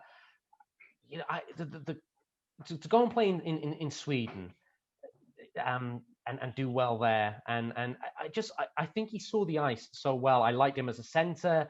I liked him as a winger. Yeah, Stefan Ziesch could have had the role on this line. He didn't because Fortune smiled on Steve Thornton. He came in and played on that line with Hodge and Matulik. But you know, he scored that hat trick at Sheffield, I think on Boxing Day, that really turned the tide. I think he scored the actual title clinching goal that year against Manchester. But I'm not sure he gets put in the same bracket as certain players, maybe because he didn't have the physicality, or maybe because he didn't have the rasping wrist shot or slap shot, and maybe he didn't go coast to coast like Doug McEwen. But I remember Steve Thornton running certain games, just his IQ on the ice, knowing where to be, and how quickly he moved the puck. You know, the puck was on and off his stick pretty quickly, but he could stick handle as well. He could finish. So I wonder whether, and obviously a fan base evolves after over 30 plus years. Certain of our fans maybe only associate Steve Thornton with playing against the Devils, you know, with the likes of Belfast. But for those who kind of saw Steve Thornton in those Super League years, and Franny, maybe I'm barking up the wrong tree here, maybe sometimes we overlook just how good a player he was. Yeah, I think you're right when in the comment you said about other players maybe were more graceful skaters or more flair. But then you get those players, and we had one in the Elite League era, John Pele, who was in the right place at the right time, and that is a gift in itself. I mean, he didn't have to go coast to coast because he read the game so well. He was just Johnny on the spot, you know, at the right time, and you know, his reading of the game. It's a gift, and you can't train to do that. You can't, you know, it's not like skating where you can improve it. It's not like, you know, stick handling or your shot where you can spend the hours putting it in. There's some players that are gifted to read the game, and he definitely had that gift, you know, about being in the right place, the right time. And you know, he's a unique player, and you say, yeah, I think he is underrated in what he contributed. You know, he was the top scorer, or one of the top scorers in every year that he played for us, and you know, across a very, very highly sort of skilled era, wasn't it? You know, the Super League era, and phenomenal player. You know, like I said on the previous edition when we did the nominations, when he first came in, and I saw him in practice, I thought, oh, you know, perhaps I won't get bumped down the lineup because he looked really awkward, and I thought, oh, you know, he's chopping away at the puck here, and then scoring, you know, 20 goals in practice or whatever. But yeah, he got lucky on those, and then he comes into the game and he gets a hat trick, and you know, all those things. And I think we mentioned off camera about the fastest ever goal in the Super League, wasn't it? It's how many seconds? 8 seconds. 8 seconds. Yeah, 8 seconds. For those of you that can remember the poster up on the way to Gretzky's bar. Yeah, but a very underrated player. You know, remembered on that iconic line of Ivan, Ken Hodge, and Thoughts. But very, very well worthy of his spot on this Super League era roster. Yeah, I like how you said there, Franny. You remember that picture on the way up to Gretzky's bar, because you never used to remember much on the way down. Gretzky's, did you? Fall down the stairs on the way out of Gretzky's. Franny probably stole it, guys. He's got the most of the Welsh national light drinking in his share. No, I was just going to say, Gaz, you know, you and I have had the privilege of interviewing people, and I was really pleased when I got to interview Steve Thornton in his role as GM at Belfast, because, you know, he was a favourite player of mine at the Devils, and it's always nice when you speak to somebody and you hope they're going to be sort of stand-up people, but he really is a lovely guy, very considered guy. You know, everything he says is eloquent and well thought out. It's very different to me, and you know, I've just got complete respect for him as the hockey player he was, but also having minimal dealings with him, you know, since he's been at Belfast, interviewing him a few times. Also, the person he is as well. And I know Todd thinks a huge amount of him. And yeah, you know, I'd go back to the fact I think he's probably underrated, but maybe he's not, because he's been voted into this team. And I think actually, Joe, you probably hit the nail on the head there as to why maybe he doesn't get talked about as much as in. I think he was quite happy to blend in the background of being surrounded by huge characters. You know, his play is undoubted, but he doesn't strike me as someone who was going to be, you know, going around schmoozing sponsors like Shannon Hope was, or is he going to be having Christmas carols putting his ear by helps because he's beaten someone up? So I think maybe that's just the kind of thing is he was an excellent player, but he was surrounded by so many larger than life personalities that maybe that's why he isn't, as you say, maybe talked about as often as maybe he should be. Yeah, absolutely. But there's our 5 Super League players, and what a bunch of players they are. And they need a coach. They need someone to lead them. And that coach is the person who brought the majority of these players into Cardiff. Paul Heavey gets the nod for this era, winning the Super League title in 1996 as a coach and the playoff title in 1999. A player before, of course, the impossible job of taking over from John Lawless. And you have to give his huge credit for taking on that task and not falling flat on his face, not failing, but actually probably evolving the club on from those heady days of John Lawless. Yeah, I think that's not to be underestimated, because you quite often see it in sport, don't you? After one era finishes, then it takes a few attempts to find the right guy to replace. And with John Lawless going, it was the cornerstone had gone from our club, and Hughes had been player and a captain, and he was more of a role player, wasn't he, in terms of a big defenseman who was there to provide some physicality. He had a little sniff of the coaching when he broke his foot. So I think we were away in Tilburg, and he blocked a shot, broke his foot. I'll always remember being out that night after the tournament. So we'd obviously all gone out because it was the last night before we were going home, and he was there on the dance floor and he's bouncing up and down. We're like, Heaves, what about your foot? He goes, oh no, it's all right, I'll walk it off. And he was there, giving it on the dance floor. And it turns out when he got home, it was it was pretty badly broken, and he was out the rest of the year. And I heard him on another podcast actually talk about that he was gutted when Lawless said that he was. I think Lawless brought in Jamie Vanderhorst to replace him. So you had to deregister someone because of the roster sizes. So he said to Heaves that, look, I'm deregistering you, and he was absolutely gutted knowing that was his playing career gone. But he offered him the assistant coach's job, and it was from sheer hard work that he got his success as coaching. He literally read every single coaching manual there was, any book by any successful coach, or if any leadership skills or anything like that.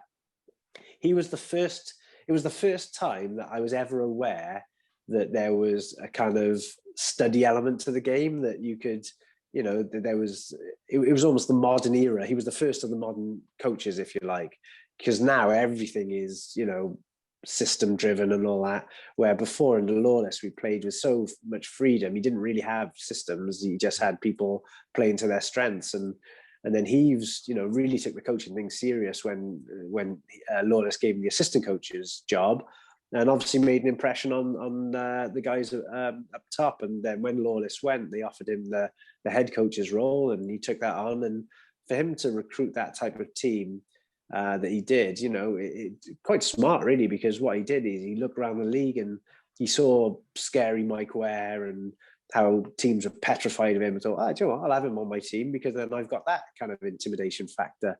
You saw the power that Ivan Matulak and the point production that he could get, and brought him in. And I think Randy Smith was on that year as well. He was playing for Peterborough the year before, sticking up ridiculous numbers. Now you got a chance of playing in Peterborough or contending for titles in Cardiff. He gets Randy Smith, so he picked the sort of best players from around the league, and then brought some others in then to complement them, as well as the core that we already had there, and straight away we were competitive. And to bring that first ever Super League title to Cardiff, it was absolutely huge. I got huge admiration for him because as a player in Cardiff, he had to follow Stephen Cooper, and that was hard enough when Cooper went back to Durham. And then Lawless goes, and as Franny said, he you look at the problems Manchester United have had on a far larger scale, but since Alex Ferguson went, who's going to be the next guy who fills? So I think it was important that he had the half a season as assistant coach. I think one of his great regrets of being deregistered, Franny, is that bench clearance against Nottingham, because that was when he was on the bench as assistant coach, and he was itching to get out there, and I think he was ready to go. Yeah, because he was a tough guy, Paul, a proper Glaswegian. But I think, when you think of the season after we won Wembley, Canawisha left, and John Lawless asked. Jesus, Franny, that's the loudest drink in the world. Sorry. That's right. It's fine. It's not like I'm in the middle of anything here. You remember when Canawisha left, John Lawless asked Paul Farmer to be coach, and it didn't work. Farmer left after half a season because he said, I'm not the greatest player. How can I tell Steve Morier and Doug McEwen what to do? And Heavey was probably a better player than Paul Farmer, but proportionately it still would have been the same. Heavey, how can I tell Randy Smith, who's Canadian national team, and Ivan Mitchell, how can I tell them what to do?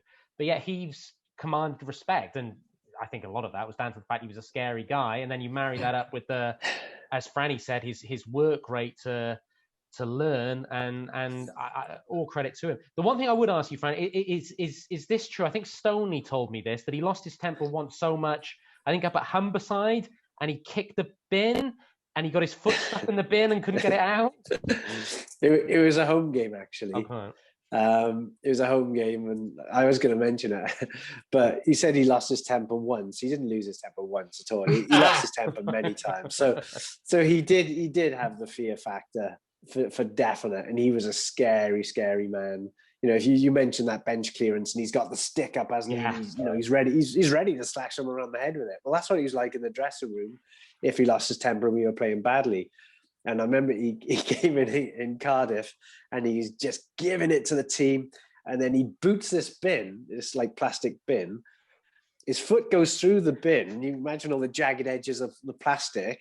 So once his foot is in there in his suit trousers, and he's trying to pull his leg out, he can't.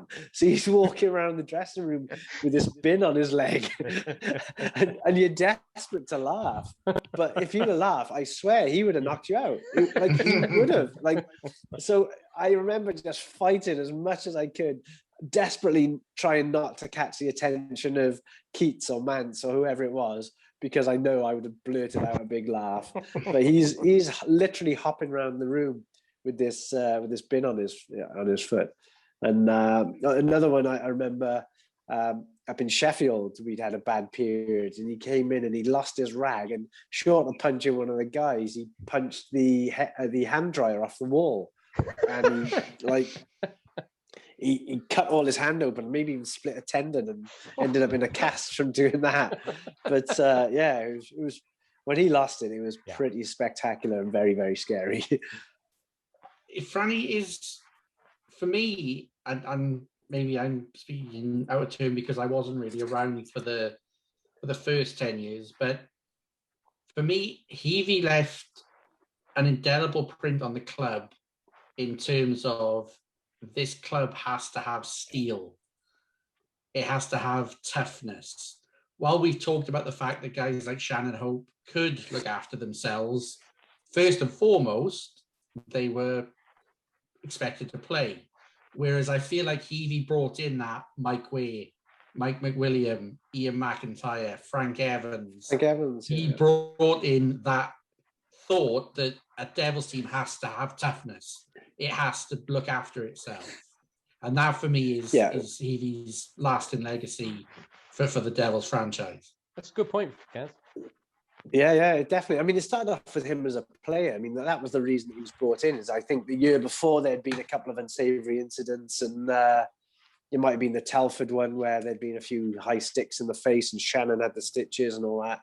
And the next year when he was bringing in a player, he wanted to bring that toughness in, so he brought in Paul Heavey as a tough player. He probably knew that the fans appreciated that kind of excitement when he stepped up. And I remember, I think it was Mike Dark, the guy in Peterborough, that was really tough, and Heaves like every time Mike Dark was trying to step out of line, he was right up in his face and he was kind of putting him in check. And from that moment on, the Devils weren't going to have a team that were going to be bullied. And, he was a tough player himself, and he definitely appreciated the tougher side of things. But he also knew that that's what Cardiff fans and Welsh fans like, is they like teams that will stick up for themselves, that work hard, but, have also got that steel behind them, like you said. So, yeah, when you look at the guys that he recruited, guys like Frank Evans, who, we talked before, pound for pound, one of the toughest guys around. I remember when he brought in Mike McWilliam, he was talking about him and he was telling me, like, this guy is next level tough. And true to his word, he was. He'd gone out to find the biggest dog in the yard. And, he's left that sort of legacy because, if you look ever since then, we've always had that toughness, whether it's been Voth, whether it's now Mark Lewis, whoever it is, we've always, had that player who, we know we're not going to be bullied. I think the one year that we didn't is the year that Payet ran amok, didn't he? Yeah, Dave Whistle's year, and that's a mistake that Whist made, is that he didn't have that toughness. And Payet used to win every game for Coventry against us by running round, and then he'd end up with 3 goals as well, until we brought in, I think, Craighead to try and address that. Who my God, he's probably the hardest guy I've ever had to play against. He was ridiculously strong, and very tough guy. But I don't think it's any coincidence that ever since the Paul Heavey as a player and a coach, we've always had tough guys on our roster. So there we have it. Paul Heavey is given the coach's honour for this Super League team. Gents, I think we're going to have to leave it there for these 2 teams. We do have 2 more teams to run the rule over, and we will do that in next week's episode. But what a journey it's been for these 2 teams. I mean, we could do an episode on the guys who missed out as well, such as the embarrassment of riches that us and the fan base had to choose from.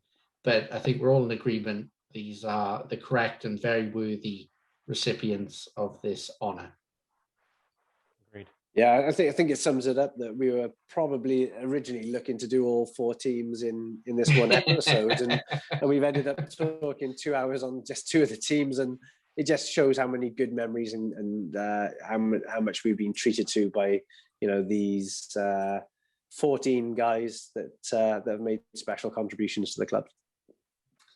Well, we got lots to look forward to as well, because we're going into an era, Franny, where you step off of the ice and have to look after a lot of these guys behind the bench, ironically enough. So I'm sure we're going to have plenty instead of on the bench.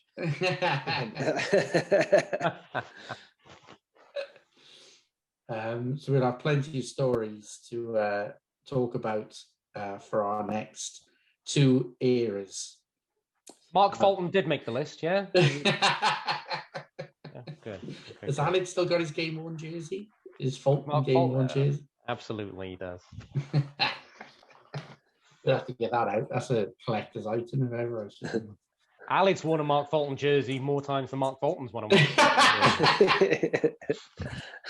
Did he actually get a jersey printed? Yeah, he played enough games, did he? Yeah. It's still got the stick tape number on it, is it? Yeah, it's still got the stick tape number. Gentlemen, any final thoughts before we depart?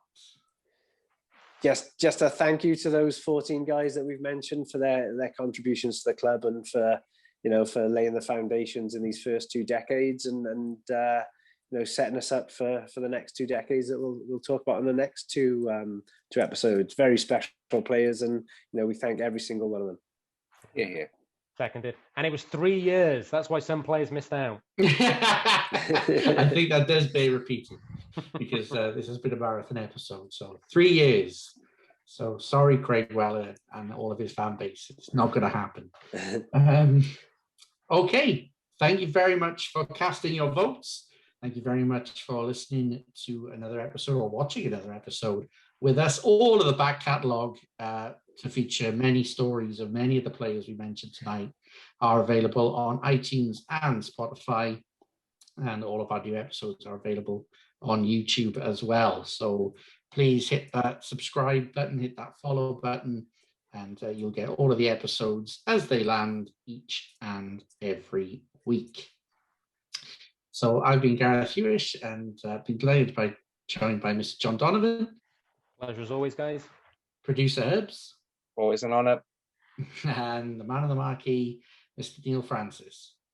Thank you, guys. Another nice trip down memory lane. Indeed, and in honour of the first decade team, is a little bit of Brass Bonanza.